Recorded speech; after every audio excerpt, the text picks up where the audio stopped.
पाहिजे तरच तो जिंकू शकेल स्पर्धा. बरोबर आहे. आणि ही स्पर्धा जिंकायची असेल तर ह्या सगळ्या गोष्टी त्यानं जर अंमलात आणल्या म्हणजे कष्ट घेण्यापासून ते बक्षीस मिळवेपर्यंत. बरोबर आहे. पहिलं बक्षीस घेताना विद्यार्थ्याच्या चेहऱ्यावरचा जो आनंद असेल तो आनंद आपण जर बघितला तर त्याच्या कष्टाचं चीज झाल्याचं त्याला सार्थक वाटतं. आणि जर ते आनंद त्याला मिळवायचा असेल तर एवढे कष्ट त्याला घ्यायलाच पाहिजे. त्यानंतर ह्या सगळ्या स्पर्धेमध्ये सोयरोबा अंबिये यांचं एक कवितेच्या 2 ओळी आहेत. विवेकाची ठरेल बोल, जे बोलायचे ते ऐसे बोल, आपुली मते उगाच चिकल कालवू नको रे. आपली मत आपले मुद्दे हे चिखलासारखे कालवत बसू नको. हा काही चिखल नाहीये. त्यासाठी विवेकाची ठरेल बोल, विवेकानं सत्सत विवेक बुद्धीनं चांगलं काय वाईट काय याचा सगळा विचार करून जे बोलायचं आहे ते असं बोल काय आपुले मते उगेच चिखल कालवू नको रे. आपली मतं आपले विचार काय करू नकोस, कालवत बसू नकोस. ते उत्तम पद्धतीने घासून पुसून श्रोत्यांच्या समोर तू सादर कर. आता आपण हे झालं स्पर्धकांसाठी. आता आपण काय करायचं म्हणजे आपल्यासाठी समन्वयक म्हणून संयोजक म्हणून वक्तृत्व स्पर्धांचे काही सामान्य प्रकार असतात. त्याच्यामध्ये एकल वक्तृत्व स्पर्धा म्हणजे पूर्वतयारीची वक्तृत्व स्पर्धा आपण तीही घेतोय. गट वक्तृत्व स्पर्धा म्हणजे वादविवाद स्पर्धा, युवा महोत्सवामध्ये अशा स्पर्धा असतात. थीम असलेली वक्तृत्व स्पर्धा म्हणजे एखाद्या वेळेला एखाद्या मोठ्या नेत्याच्या वाढदिवसाच्या निमित्ताने घेतलेली स्पर्धा. उदाहरणार्थ यशवंतराव चव्हाण यांच्या जन्मशताब्दी निमित्त स्पर्धा झालीच. पूर्ण विषय यशवंतराव चव्हाण यांच्या व्यक्तिमत्वावरच होते. शरद पवार यांच्या 75व्या वाढदिवसानिमित्त स्पर्धा झाली होती. त्यावेळेलाही मी परीक्षक होतो. म्हणजे थीम असलेली स्पर्धा. पूर्ण शरद पवार, पूर्ण यशवंतराव चव्हाण किंवा पूर्ण आणि कोण असेल ते त्यांचेच फक्त विचारावरती ती स्पर्धा होते. त्यानंतर उत्स्फूर्त वक्तृत्व स्पर्धा तीही तुमच्याकडे आहे. ही स्पर्धा विद्यापीठांना असते जास्तीत जास्त. उत्स्फूर्त वक्तृत्व स्पर्धा म्हणजे आता पूर्वीच्या काळी म्हणजे अलीकडे हे 5 विषय विद्यापीठात दिले जातात आणि त्या 5 मधला एक विषय निवडायचा. पण त्याच्याही आधी काहीही विषय दिले जात नव्हते विद्यार्थ्यांना. तशा सुद्धा स्पर्धा घेतलेल्या आहेत. परीक्षकांनीच जाऊन विषय ठरवायचे. तिथं एक 25-30 विषय ठरवायचे, चिठ्ठ्या तयार करायच्या आणि विद्यार्थ्यांना उचला चिठ्ठी आणि बोला. 5 मिनिटाची वेळ. अशी स्पर्धा. अशा स्पर्धेतनं खरं तर विद्यार्थी फार घडले. कारण जो तावून सुलाखून गेलेला असतो तोच त्याच 5 मिनिटात टिकतो, नसेल तर टिकत नाही. आणि आता 5 विषय तयार करायचे आणि एक बोलायचं. सोपं झालेलं आहे का. हळूहळू सगळं सुलभीकरणाकडे चाललेलं आहे. पण तुम्ही जी स्पर्धा ठेवलेली आहे ती अशी दोन्हीही बाजूने तोडून घेतली. म्हणजे तयारीचे वक्तृत्व पण आहे तुमची आदल्या दिवशी, त्यातनं आलेले नंबर, त्यातून तुम्ही काही गुणानुक्रमे काही तयार करणार. बरोबर. आणि त्यातले गुणानुक्रमे आलेले काही विशिष्ट संख्येपर्यंतचे विद्यार्थी ते उत्स्फूर्त वक्तृत्वाकडे तुम्ही घेणार आहात. आणि उत्स्फूर्त मध्ये काय असणार आहे की वेगवेगळ्या पद्धतीने तुम्ही विषय देणार आहात आणि त्या विषयाच्या अनुषंगाने त्या विद्यार्थ्यांना बोललं पाहिजे. वक्तृत्व स्पर्धेचे नियम हे काय सगळीकडे सारखेच आहेत. तरी पण तुमच्या पण पॉम्पलेटमध्ये ते आलेलं आहे. पात्रता काय असावी. 25 वर्षाचे तुम्ही अट घातले. ते 25 वर्ष कसे तुम्ही मोजणार आहात. आधार कार्ड, राईट, महत्वाचं आहे ते. एखाद्या विद्यार्थ्याला 30 वर्ष झाले तरी स्पर्धा होते. मी ते नंतर बोलणार आहे. या स्पर्धेचं बाजारीकरण झालेलं आहे. काय 30 वर्ष 40 वर्ष बोलणारे लोक आहेत. मग त्याच्यासाठी आंतर महाविद्यालय हा शब्द वापरता येणार नाही आपल्याला. खुली वक्तृत्व स्पर्धा. कुणी पण याने बोला. आपल्याला युवा पिढी घडवायची. बरोबर आहे. आपल्याला युवा पिढी घडवायची आहे. तर युवा पिढी घडवायची असेल तर आपण पात्रतेशी काय राहायला पाहिजे, ठाम राहायला पाहिजे. नोंदणी कधी करायची, मुदतीपूर्वीच नोंदणी पाहिजे. त्यासाठी नियोजन उत्तम होऊ शकेल. विद्यार्थ्याचा काय वैयक्तिक तपशील पाहिजे असेल तर तो गुगल फॉर्मद्वारे तुम्ही घेणारच आहात. विषय देणारच आहोत. वेळ मर्यादा ही सांगितलेलीच आहे. भाषा तुमच्याकडे मराठी, हिंदी, इंग्रजी तिन्ही असणार आहे. परीक्षक सुद्धा तशा पद्धतीचे नेमावे लागतील. म्हणजे तिन्ही भाषेना टच करणारे किमान 3 पैकी एक तरी परीक्षक मराठीचा, एक हिंदीचा, एक इंग्रजीचा असायला पाहिजे.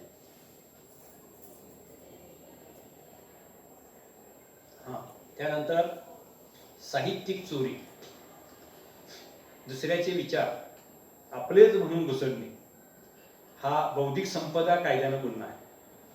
त्यामुळे त्या विद्यार्थ्याला सांगा की ही कुणाचे विचार आहे, ते त्यांचे विचार त्यांच्या नावाचं बोलून दाखवायचे. त्याला काही चोरी म्हणत नाही, पण हे विचार माझेच आहेत असं म्हणून सांगणं ही साहित्यिक चोरी आहे. ते एक येता कामा नये. पोशाख कसा असावा, साधारणतः पोशाखाविषयी काय बंधन घालू शकत नाही आपण, पोशाख तर देणार नाही. त्यामुळे व्यवस्थित पोशाख म्हणजे बाबा येडगवाळ काय असं करता कामा नये. विशेषतः मुलींच्या बाबतीत एक लक्षात घ्यायला हवं, ती ओढणी अशी एका बाजूलाच टाकायची का दोन्ही बाजूला टाकायची, 17 वेळा ती ओढणी खाली येते, खाली वर टाकते, असं तिकडे लक्ष जातं सारखं. बरोबर आहे. त्यामुळे काय असेल ते दोन्हीकडे टाकणार तर दोन्हीकडे टाक म्हणायचं, एकीकडे टाकणार एकीकडे, काय तरी ते फिट कर, सारखं त्या ओढणीकडे लक्ष नको. त्यामुळे आपला पोशाख, परत ती वेणी एक पुढे तरी येते मागे तरी जाते, असं काय काय होत राहतं.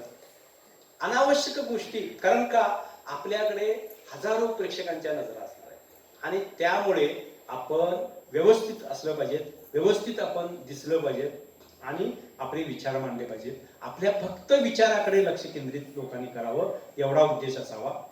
त्याचबरोबर निर्णायक आणि मूल्यमापन आपलं उत्तम झालं पाहिजे, याची खबरदारी आपण घेतच असतो. निपक्षपाती आपलं धोरण असलं पाहिजे. कुठल्याही अमुकचा जवळचा, मग सिनियरचे 3 काढले तर ज्युनियरचे 2 काढा, बरोबर आहे, असलं काय नको. म्हणजे असला प्रकार काही स्पर्धेमध्ये असताना स्पर्धा ही निकोप स्पर्धाच असली पाहिजे, बरोबर आहे.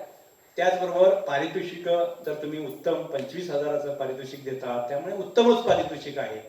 आणि ती बघितली मी, पहिले दुसरे तिसरे ह्याच्याबरोबर जे उत्तेजनार्थ आहे काय, म्हणजे या स्पर्धेतला उत्तेजनार्थ हा त्या जिल्ह्यातला टॉपचा असणार आहे, बरोबर आहे का नाही. म्हणजे उत्तेजनार्थ जी तुम्ही बक्षीस दिली ती महत्वाची आहे, मला पहिल्या दुसऱ्या तिसऱ्यापेक्षाही, का तर त्यातून उद्याचा पहिला नंबर येणार आहे. आणखीन एक आमच्या स्पर्धेमध्ये एक गट घातलेली होती की प्रथम क्रमांक येणाऱ्या विद्यार्थ्याला दुसऱ्या वर्षी नाही, कारण एकच विद्यार्थ्यांना सारखं सारखं पारितोषिक मिळवू नये. म्हणजे तो एकदा प्रथम क्रमांक मिळवला की आमच्या स्पर्धेत तो आला लक्षात. म्हणून तसा एक नियम तुम्हाला करता आला तर बघा तुम्ही. पण पारितोषिक मिळवणारे विद्यार्थी तेच असता कामा नये, तर वेगळे वेगळे विद्यार्थी पुढे आले पाहिजेत, हा एक दृष्टिकोन असावा. आणि चांगल्यात चांगली पारितोषिक तुम्ही दिलेली आहात. त्यानंतर पूर्व तयारीच्या स्पर्धेचे विषय हे तुमचेच मी घेतलेले आहेत एक नमुना म्हणून. काय आहे, कर्मवीरांची विचारसरणी व आजची शैक्षणिक संस्कृती. आता हे सगळे तुम्हाला माहित आहेत, मी काय वाचून दाखवणार नाही. पण विशेषतः ह्या 5 विषयामध्ये एक लक्षात घ्या, प्रत्येक महाविद्यालयाचे म्हणजे संयोजक जर चांगले असतील तर लक्षात येईल, तर एक तरी संशोधनपर विषय असतो त्याच्यात. म्हणजे कर्मवीरांची विचारसरणी, आजची शैक्षणिक संस्कृती ह्याच्याशी ताळमेळ जुळवणं ही एवढी सोपी गोष्ट नाही. आजच्या NEP पर्यंत कर्मवीरांचे विचार जर आणायचे असतील तर खरोखर हा एक शोध निबंध लिहिल्यासारखाच आहे, आलं लक्षात. म्हणून हा एक संशोधनपर एक विषय होईल. भारतीय संविधानाचा अमृत महोत्सव हा एक वैचारिक स्वरूपाचा होईल. तंत्रज्ञानाच्या आग्रहात हरवलेली जीवनमूल्ये हा थोडासा एक वैचारिक होईल. मानवतावादी उद्योजक रतन टाटा हा व्यक्तिचित्रणात्मक विषय होईल. म्हणजे विषयाची विविधता किती आहे बघा, संशोधनपर, वैचारिक, माहितीपर, व्यक्तिचित्रणपर आणि तू स्वयंप्रकाशित हो. आणि नाती फार सुंदर असतात. अर्थात ह्या दोन्ही विषयामध्ये एकामध्ये काव्यात्मकता आणि एकामध्ये कल्पनारम्यता. म्हणजे 6 जे विषय निवडले हे 6 ही वेगवेगळे दृष्टिकोन डोळ्यासमोर ठेवले आणि खरंच चांगला आहे. हे असेच विषय पाहिजेत. ज्याला कल्पनारम्यतेमध्ये रमायचा आहे त्यानं तो विषय निवडावा, ज्याला संशोधनाकडे वळायचा आहे त्यानं पहिला विषय निवडावा, बरोबर आहे. ज्याला वैचारिकतेकडे वळायचा आहे त्यानं तो विषय निवडावा. अशा पद्धतीनं विषय निवडायला पाहिजे. आणखीन एक मी म्हणतो की एवढी मोठी स्पर्धा आहे, अजून एक दोन विषय दिले असते तरी चालले असते का? कारण परीक्षकांना तेच तेच ऐकून पण कंटाळा येतो, प्रेक्षकांनाही तेच तेच ऐकून कंटाळा येतो आणि मग बसत नाही. हा तेच जाऊया तिकडे, म्हणून प्रेक्षक बसला पाहिजे आपला. आणखीन काही ठिकाणी एखादा तरी विनोदी विषय घालतात. अर्थात विनोदी विषय असला तरी तो हलका नसतो, सोपा नसतो. विनोद या विषयावर बोलणं सगळ्यात अवघड असतं. आला विषय विनोदी विषय घेतल्यास प्रेक्षक आपण ठेवू शकतो, खिळवून ठेवू शकतो. आणि त्यामुळे प्रेक्षक असल्याशिवाय स्पर्धा सुद्धा चांगली होऊ शकत नाही. त्या स्पर्धकाला सुद्धा बोलल्यासारखं वाटत नाही. त्यामुळे ते एक करायला हरकत नाही. विषय वाढवले तरी काय हरकत नाही, कारण एवढी मोठी ही स्पर्धा आहे. आणि खरोखर चांगले विषय, अर्थात असे विषय सुचायला संयोजकांना वर्षभर किंवा 6 महिने तरी थिंकिंग मध्ये असावं लागतं. ही सोपी गोष्ट नाहीये लगेच आठवड्यात काढा विषय, असं नाहीये. बरोबर आहे. तर त्यासाठी काय करायला पाहिजे की फार थिंकिंग करावं लागतं. आता कर्मवीरांच्या नावानेही प्रबोधिनी आहे म्हटल्यानंतर कर्मवीरांच्या वरती एक विषय दरवर्षी असणारच आहे आणि तो असायलाच पाहिजे. अलग लक्षात शिक्षण व्यवस्थेवर असायलाच पाहिजे, कारण रयत शिक्षण संस्था ही शिक्षण क्षेत्रातील एक अग्रगण्य संस्था म्हणून ओळखली जाते. त्यामुळे त्याच्यावर तुम्ही चिंतन हे व्हायलाच पाहिजे आणि आजच्या काळाशी सतत जोडून घेतलेलं आहे, हेही एक महत्वाचं आहे. त्यानंतर उत्स्फूर्त वक्तृत्व स्पर्धेचे विषय कसे असतात हे जरा महत्वाचं आहे. मला सोनटक्के सरांनी एक विषयाचा नमुना दिला, पण तुम्ही सुद्धा अशा पद्धतीचे विषय ठेवू शकता. खुर्ची, आता खुर्ची म्हटल्यानंतर कशा कशाची खुर्ची असते, त्या स्पर्धकानं मिळालेल्या 5 मिनिटासाठी, त्याला तयारीसाठी 5 मिनिटं देतो ना आपण वेळ, तर 5 मिनिटांमध्ये त्यानं थिंकिंग करायला पाहिजे की बाबा खुर्ची म्हटल्यानंतर सत्तेची खुर्ची असते. खुर्ची म्हटल्यानंतर ती सत्तेचीच खुर्ची सगळ्यात जास्त डोळ्यासमोर येते. पण केवळ सत्तेच्या खुर्चीत तुम्ही रमून जायचं नाहीये. ती खुर्ची अनेक गोष्टीमध्ये असते. एखाद्या महाविद्यालयातल्या प्राचार्यांची खुर्ची असते, शिक्षकाची खुर्ची असते, घरातल्या आजोबाची खुर्ची असते, आईची खुर्ची असते, वडिलांची खुर्ची असते. कितीतरी विचार आणि त्या खुर्चीवरून एक धाक सांगितला जातो. एखाद्या खुर्चीवरून संस्कार सांगितले जातात, एखाद्या खुर्चीवरून अधिकार सांगितला जातो. बरोबर आहे. कितीतरी त्याच्यातून अनेक अर्थ असे वेगवेगळे विचार करता आले पाहिजेत विद्यार्थ्यांना, जेणेकरून इथं खणखणीत विद्यार्थी, विचार करणारा, चांगली मशागत असणाराच विद्यार्थी इथं टिकू शकतो. म्हणून उत्स्फूर्त तिकडं भरपूर मार्क मिळवणारा विद्यार्थी इथं मिळवेलच याची खात्री नाही. अलग लक्षात शब्द, शब्द सुद्धा हा विषय आता मगाशीच सांगितलं की तुकारामांच्या अभंगापासून कुणीतरी कुणाला तरी दिलेला शब्द, किती त्याचे विचार करता येतील. शब्द शक्तीच्या अंगाने विचार करता येईल. शब्द प्रियकरानं प्रियशीला दिलेला शब्द असेल, म्हणजे कितीतरी त्याचे वेगवेगळे काय करता येतील असे अर्थ, छटा बारीक छटा व्यक्त करून सगळ्यात शेवटी कन्क्लुजन 1 मिनिटामध्ये त्यानं उत्तमपणे केलं की तो स्फूर्तमध्ये उत्तम विद्यार्थी होऊ शकेल. युवा सारखा विद्यार्थी आहे, विषय आहे युवा. म्हणजे जी तरुण पिढीच आहे ही आपल्याविषयी काय विचार करते. युवाचा उलटा शब्द वाचला की वायू होतो. म्हणजे आजचा हा वायूच आहे. युवा म्हणजे आजच्या देशाचा आपला वायूच आहे. बरोबर आहे. त्या अंगाने काय विद्यार्थी विचार करतो का, ही आपण इथं बघता येईल. टेबल म्हणजे खुर्चीसारखे ह्याचे विचार करता येतील. टेबल आणि टेबला खालून, टेबलावरून आणि टेबला खालूनचे अर्थ, अशी कितीतरी अर्थछटा त्यातून सांगता येईल. पाणी, म्हणजे पाण्याचे तर भयंकर सांगता येईल. म्हणजे कवी लोकांच्या कवितेतलं पाणी, कवी सौमित्रच्या कवितेतलं पाणी, बरोबर आहे. आणि दुष्काळावरच्या कविता लिहिणाऱ्यांच्या कवितेतलं पाणी, त्याचबरोबर आजचं पाणी, अंगातलं पाणी, बरोबर आहे. अशा कितीतरी पाण्याचे गुणधर्म सांगता येऊ शकतील. धर्मावर तर कितीतरी बोलायला हे आहे. आणि सगळ्यात शेवटी त्यानं माणुसकीच्या धर्मावर पर्यंत जर तो येऊन पोहोचला विद्यार्थी, तर तो खरोखर चांगला होईल. ज्वाला आणि फुले म्हणजे हे खरं तर बाबा आमटेंच्या काव्यसंग्रहाचं नाव आहे, पण ते त्यांनाच लागू पडतं असं नव्हे, तर आज कुठल्याही गोष्टीत ते लागू पडणार आहे. यालाच अनुसरून हसू आणि आसू हा सुद्धा एक विषय चांगला होऊ शकेल. संध्याकाळ हा सुद्धा एक छान विषय आहे. भूक या विषयावर कितीतरी बोलता येईल. काठी म्हणजे आजोबाची काठी, आधाराची काठी, अशी काठीच्या अंगानं कितीतरी वेगवेगळे विचार मांडता येतील. 40वर सुद्धा कितीतरी बोलता येईल शकेल. म्हणजे 40 आल्यावर येणारी 40, त्याच्या अनुषंगाने आलेलं प्रौढत्व, त्या अनुषंगाने आलेल्या जबाबदाऱ्या, त्या अनुषंगाने आलेले वेगवेगळे विचार हे सुद्धा मांडता येईल. तर 40वरून आठवलं त्याच्यासाठी खरं तर वि स खांडेकरांचे जर लघुनिबंध वाचले तर फार छान होईल. म्हणजे खांडेकरांना काय विषयाची काय हेच नव्हती, काय कुठल्याही विषयावर ते निबंध लिहायचे. माझा पहिला पांढरा केस या विषयावर त्यांनी निबंध लिहिलेला आहे. म्हणजे पांढरा केस काय असतो, पांढरा केस आल्यावर काय काय विचाराचं परिवर्तन होतं, या अंगाने कितीतरी विचार तिथं मांडलेले आहेत. किल्ला, आता तो छत्रपतींचा किल्ला आणि आज किल्ला लढवणे, राजकारणातला किल्ला, अशा कितीतरी अंगाने त्याच्यावर विचार करता येईल. दृष्टी म्हणजे केवळ ही दृष्टी नव्हे तर दृष्टीबरोबर दृष्टिकोन सुद्धा, म्हणजे दृष्टिकोन कसा असावा या अंगाने विचार करता येईल. निवडणुकीचं तर भरपूरच बोलतील. असे कितीतरी विषय निवडता येतील आणि ते संयोजकांच्या डोक्यात हळूहळू घोळत सुद्धा असतील. बरोबर आहे. आतापासूनच ते विचार करून ठेवायला पाहिजे की गेल्या वर्षी विषय होते त्यापेक्षा वेगळे कसे विषय असतील, अशा अंगाने सुद्धा बोलता येईल. त्यानंतर वक्तृत्व स्पर्धेच्या परीक्षणाचे निकष किंवा गुणधार.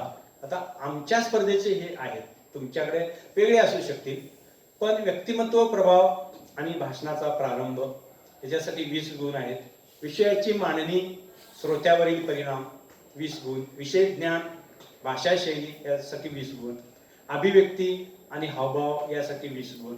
आणि समारोप आणि वेळ त्यानं कशी साधलेली आहे परिपूर्ण याच्यासाठी असं मिळून 20 गुण.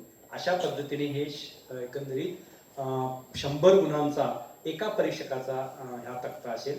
दुसऱ्या परीक्षकाचा तेवढा, तिसऱ्या परीक्षकाचा तेवढा, म्हणजे 300 गुणांपैकी त्या विद्यार्थ्याला किती मार्क पडतील असं एक आहे. 10 गुण ठेवण्यात एक अडचण आहे बरं का. 10 गुण ठेवण्यात पहिल्यांदा जास्त मार्क दिले जातात आणि नंतर चांगले चांगले विद्यार्थी बोलायला लागले की अरे आता ह्याच्यापेक्षा कुठली जास्त दिली, म्हणून 20 गुण ठेवायचे किंवा 25 ठेवले, काही जर 25 सुद्धा ठेवतात की जेणेकरून योग्य मूल्यमापन होतं. कमी गुण ठेवले की फार अडचण येते परीक्षकाची. त्यामुळे 20 किंवा 25 असे गुण ठेवायचे की जेणेकरून त्या विद्यार्थ्याचं व्यवस्थित मूल्यमापन होईल आणि म्हणून जरा जास्तीत जास्त गुण ठेवायचे. त्यानंतर वक्तृत्व स्पर्धा समन्वयकांच्या समस्या. आता इथं तुमच्या समस्यावर मी आलेला आहे. मी सुद्धा एक कॉलेजचा समन्वयकच आहे. त्या दृष्टिकोनातून मी विचार केलेला आहे की विद्यार्थ्यांची अनुपस्थिती म्हणजे वर्गातली ही चिंता आहे, ही सगळीकडे आहे, सार्वत्रिक आहे. आज आलेला विद्यार्थी उद्या नसतो, उद्या आलेला परवा नसतो. आज एखाद्याला सिलेक्ट केलं की तो गायबच. बरोबर आहे. आणि ही एक फार मोठी चिंता निर्माण झालेली आहे. पण आता काय करायला पाहिजे की आपण तर कर्मवीरांच्या नावानं चालवणाऱ्या या स्पर्धेमध्ये जायचं आहे आणि आपण विद्यार्थी तर पाठवायचंच आहे. काय वाटेल ते उद्या आपल्या कॉलेजचा निदान सहभाग सुद्धा एक महत्वाची गोष्ट आहे. आणि अशा स्पर्धेमध्ये जर विद्यार्थी पाठवायचा असेल तर येणाऱ्या विद्यार्थ्यांपैकी किंवा जो वक्तृत्वामध्ये चांगला असेल त्याला सारखं सतत पाठपुरावा करून त्याला बोलवून त्याला विषय हा द्यायलाच पाहिजे आणि तयारी करायलाच पाहिजे. कारण सध्याचा काळ हा थोडासा संक्रमणाचा काळ आहे म्हणूया महाविद्यालयांच्या बाबतीत आणि ह्या काळावर सुद्धा मात करण्याचं काम आपल्यालाच करावं लागणार आहे. दुसरं कोणी येणार नाहीये आपली परिस्थिती बदलायला. त्यामुळे ह्या चिंतेतून आपणच बाहेर पडायचं आहे. विद्यार्थ्यांचा अभ्यासाचा एक अभाव आहे. म्हणजे बघा तुम्ही, मी BA भाग 1 मध्ये आलेल्या प्रत्येक विद्यार्थ्यांची ओळख करून घेत असताना त्याचे मार्क विचारत नाही. पुस्तकं किती वाचलाच 12वी पर्यंत एवढं सांग. एकही विद्यार्थी सांगत नाही की मी अभ्यासक्रमाच्या पुस्तका व्यतिरिक्त दुसरं कुठलं वाचलं. पेपर सुद्धा विद्यार्थी वाचत नाही. काय नियतकालिक तर बाजूलाच, जाऊन पुस्तकं घ्या म्हटल्यावर ती पण घेत नाहीये. ज्यांची प्रेरणादायी पुस्तकं आहेत अशी मातीपंख आकाश सारखे किंवा मनमी आहे विश्वास सारखे अशी तरी पुस्तकं वाचा म्हटलं तेही नाही. आणि काय करणार पुढे म्हटल्यावर MPSC करणार म्हणतात. बरोबर आहे. अरे कसा MPSC होणार तू? वर्तमानपत्र न वाचणारा विद्यार्थी पुढं मी MPSC करणार सर म्हणजे MPSC एक फॅशनच झालेली आहे काय. आणि खरोखर एमपीसी करणारे विद्यार्थी वेगळेच आहेत, पण हे अभ्यासाचा अभाव, त्यामुळे आपल्याला ते विषय टोलत नाहीत, विद्यार्थ्यांना पेलत नाही. काय ह्याची कारण त्या अभ्यासाचा अभाव आहे, आकलन क्षमतेची कमतरता आहे विद्यार्थ्यांना. म्हणजे एखादी गोष्ट सांगितली की त्याला आकलनच होत नाही. अरे कर्मवीरांच्या वरती तू लिही, नाही कुठून अनुसर, मग युट्यूबवर काहीतरी टाक, गुगलला काहीतरी टाक, काय मिळतंय का बघ, असं तो करत राहतो. व्यवस्थित विषय आकलन करून घेत नाही आणि त्यामुळे त्याच्या विषयाची मांडणी होत नाही. आणि काय होतं, आपलं पण समन्वयाचा अभाव निर्माण होतो. विद्यार्थी वर्गात नसला, उपस्थित असेल तर आपल्याला सांगता येत, तो उपस्थित नसतो आणि आपला समन्वय साधला जात नाही.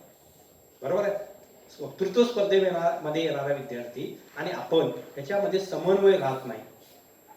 विद्यार्थ्याचा आळशीपणा एक महत्वाची गोष्ट आहे. बघू की सर, करूया की, अजून महिना 23 जानेवारी आहे सर, खूप वेळ आहे अजून, आणि असं तो करत राहतो. आणि मध्ये 2-4 दिवस तोंडावर आली की हा हा करतो करतो म्हणतोय आणि काहीतरी लिहून आणून दाखवतोय. आपली गुची अशी होते की त्याला निवडून बसलेलो असतो आणि मग काहीतरी असू दे खरंच जा तिकडे असं म्हणायची वेळ येते. त्यामुळे त्याच्या सतत काय करावं लागणार आहे, पाठीवर राहावं लागणार आहे, तरच आपल्याला काय करता येईल, असा एक चांगला विद्यार्थी आपल्याला देता येईल. त्यानंतर आता मगाच्या समस्यावरचे जे उपाय आहेत ते उपाय आपण शोधले पाहिजे, दुसरं कोणी उपाय शोधणार नाही. ते म्हणजे महाविद्यालय अंतर्गत स्पर्धा आपण आयोजित करायची. म्हणजे बाबा जानेवारीत ही स्पर्धा आहे, त्याच्या आधी स्नेहसंमेलनानिमित्त वगैरे महाविद्यालयातच स्पर्धा विद्यार्थ्यांची पहिल्यांदा घ्यायची. त्यातून एक लक्षात येतं की ह्यातलं चांगलं बोलणारं कोण आहे. बरोबर आहे. म्हणून दुसरा मुद्दा आहे विद्यार्थ्यांची टेहळणी. हेटाळणी नाहीये, टेहळणी. आलं का लक्षात? विद्यार्थी जून महिन्यापासून टेहळून ठेवावे लागतात. म्हणजे नियतकालिकच्या संपादकाला सुद्धा हेच काम करावं लागतं. कोण बऱ्यापैकी आहे याच्यातलं, उपस्थित असलेल्या विद्यार्थ्यांनी कोण लिहिल, कोण बोलेल चांगलं, असं ते टेहळणी करावी लागते. काही काही कॉलेजमध्ये असे काही विद्यार्थी असतात, ते इकडून तिकडे पळवापळवी होते, तो आमच्याकडे, बरोबर आहे. आणि युवा महोत्सव मध्ये तर असं बरंचसं होतं. इकडचा चांगला विद्यार्थी ह्या वर्षी एक बोलतो एका कॉलेजमधून, दुसऱ्या वर्षी दुसऱ्या कॉलेजमधून, अलग लक्षात. असं तो जवळजवळ 30 वर्षापर्यंत तो फिरतच असतो. इकडं काय वयाची अट आहे, पण त्याच्याच बरोबर इलिजिबिलिटीची सुद्धा वय अट आहे. तो इलिजिबिलिटी सगळीकडे जाईल तिकडे करतो, आणि मग ते होतं. म्हणून टेहळणी केली पाहिजे. कुठला विद्यार्थी बोलेल चांगलं ते एक बघून ठेवली पाहिजे. त्याला विषय निवडण्यात आपण मदत केली पाहिजे.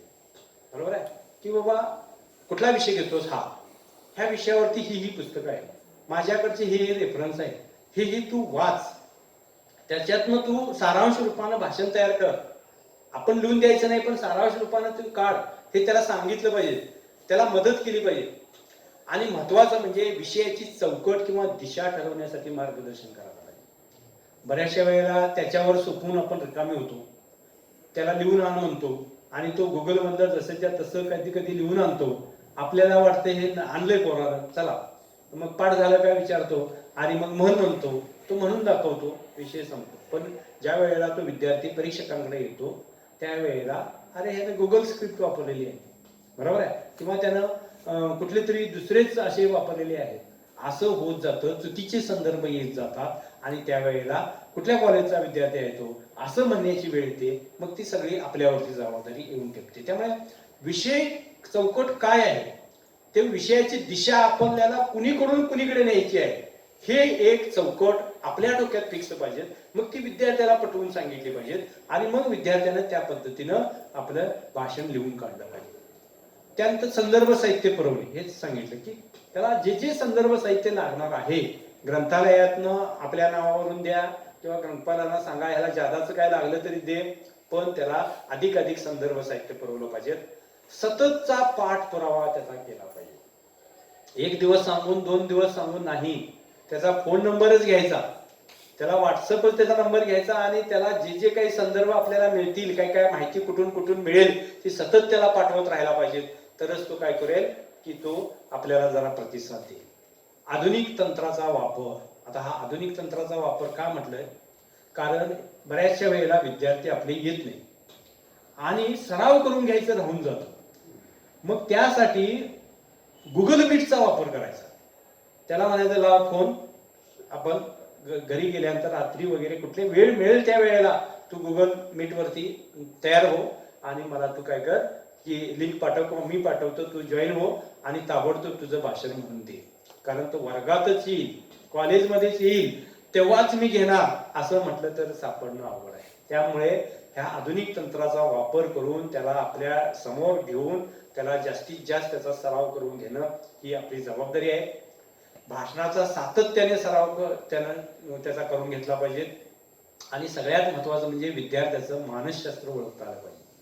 म्हणजे तो विद्यार्थी कसा आहे, करू शकेल काय, तो कुठे कमी पडतोय, पाठांतरात कमी पडतोय काय, लेखनात कमी पडतोय, कुठे कच्चा आहे, हे एक लक्षात घेणं महत्वाचं आहे. वर्तमान सामाजिक परिस्थितीचे भान असणं गरजेचं आहे. म्हणजे सध्या काय चाललंय, आता तुमच्याकडे विषय नाही पण राजकारणाचे काही विषय असतात. राजकारणात कधी कधी मंत्रीपद एखाद्याचं जाईल आणि कधी काय होईल सांगता येत नाही. त्यामुळे रिसेंट संदर्भ त्याला माहित असणं गरजेचं आहे. वर्तमान सामाजिक परिस्थितीचं त्याला भान असणं अत्यंत गरजेचं आहे. आणि सगळ्यात महत्वाचं म्हणजे आपण समन्वयक या नात्यानं स्पर्धक आणि संयोजक ह्या सगळ्यांशी समन्वय ठेवला पाहिजे. म्हणजे तुम्ही विद्यार्थी घेऊन येणारच आहात इथं, बरोबर आहे, त्यावेळेला बघा तिकडे काय करायचं ते असं नाही, तर ह्या सगळ्या प्रक्रियेतले तुम्ही एक भाग आहात आणि या प्रक्रियेतला भाग म्हणून तुम्ही स्वतःचा स्पर्धक आणि स्पर्धा संयोजक यांच्यामधला दुवा म्हणून हे काम करायचं आहे. अशा अर्थानंही आपल्याला बघायचं आहे. आणि सगळ्यात शेवटी मला काही शिफारशी तुम्हाला करायच्या आहेत. अर्थात त्या योग्य वाटल्या तर तुम्ही त्या स्वीकाराव्यात, नाहीतर सोडून द्याव्यात. पण मला काय वाटतं, पुढील यानंतर विद्यार्थ्याकडून भाषणाची लिखित संहिता जमा करून घ्यावी. जास्तीत जास्त तशीच एक अट जर आपण टाकली, लिखित संहिता, की का लिखित संहिता, तर भविष्य काळासाठी एक संदर्भ साहित्य म्हणूनही त्याचा वापर.